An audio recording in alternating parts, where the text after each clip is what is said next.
बिस्मिल्लाहिर्रहमानिर्रहीम। अस्सलामु अलैकुम नाज़रीन, सुबह बिस्तर से उठते ही ये दुआ का वजीफ़ा पढ़ लें, आपकी तमाम जायज़ हाजात पूरी हो जाएंगी। यही हमारी आज की वीडियो का मौजू होगा। मगर वीडियो में आगे बढ़ने से पहले अगर आप हमारे चैनल पर नए हैं तो बराए मेहरबानी हमारे चैनल को सब्सक्राइब करें, जहां आपको बिलखसूस इस्लामी हिस्ट्री और बिलअमूम दुनिया भर की मुनफरिद मालूमात पर मबनी वीडियोस मिलती रहेंगी।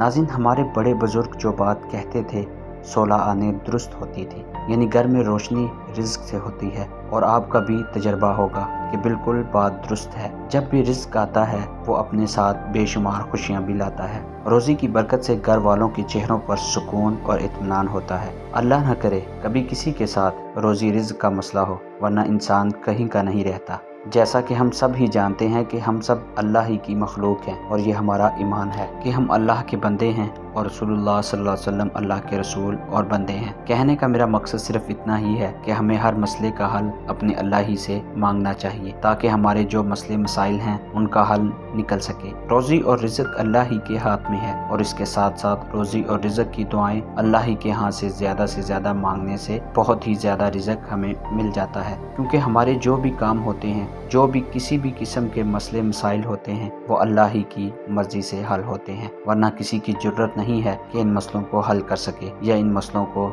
तोड़ पहुंचा सके। हमने बहुत बार ये सुन रखा होगा कि जो भी होता है अल्लाह ही की मर्जी से होता है। तो क्यों अगर हम पर किसी भी किस्म की कोई मुश्किल आन पड़ती है, किसी भी किस्म की कोई भी मुश्किल का सामना हम कर रहे होते हैं, तो ऐसा नहीं है कि अल्लाह ताला ने हमें किसी भी नफरत का निशाना बनाया है। ऐसा हरगिज नहीं है। अगर अल्लाह की तरफ से कोई भी परेशानी या मुसीबत या कोई भी किसी भी किस्म की मुश्किल आन पड़ती है, तो उसका मतलब यही है कि अल्लाह ने हम पर आजमाइश डाली है, जिसकी वजह से वो आजमाइश हमारे गुनाहों में कमी का कफारा भी है, और उसके साथ साथ हम अल्लाह की नज़रों में उसके महबूब बंदे भी बन जाते हैं। और अल्लाह की नज़रों में महबूब बनने का मकसद है कि हमने दुनिया और आखिरत दोनों ही समेट ली हैं, हमने कामयाबी हासिल कर ली है। तो कहने का मकसद सिर्फ मेरा इतना ही है कि चाहे रिज़्क की तंगी हो, कोई भी परेशानी हो, कुछ भी मसला हो, वो अल्लाह की तरफ से ही होता है। और जहाँ तक रही बात रिज़्क की, तो वो रिज़्क की तंगी और फरावानी भी अल्लाह की तरफ से होती है। उसको चाहिए कि ये दुआ को रोज़ाना पढ़ता रहे। इंशाअल्लाह रिज़्क में बरकत होगी और परेशानी भी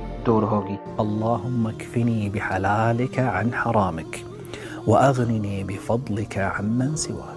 ऐ अल्लाह, मुझे हलाल रोज़ी अनायत फरमाकर हराम रोज़ी से बचा ले और अपने अलावा सबसे मुस्तगनी और बेनियाज कर दे। इंशाअल्लाह रिज़्क की तंगी का खात्मा होगा और रिज़्क में बेपनाह इजाफा होगा। नाज़रीन, इसी उम्मीद के साथ इजाज़त दीजिए कि आपको हमारी वीडियो पसंद आई होगी। मिलते हैं बहुत जल्द एक नई तारीखी, तहकीकी और मालूमाती वीडियो के साथ। देखते रहिए इल्म का सफ़र। अल्लाह रब्बुल इज़्ज़त आपका हामी और नासिर हो। आमीन।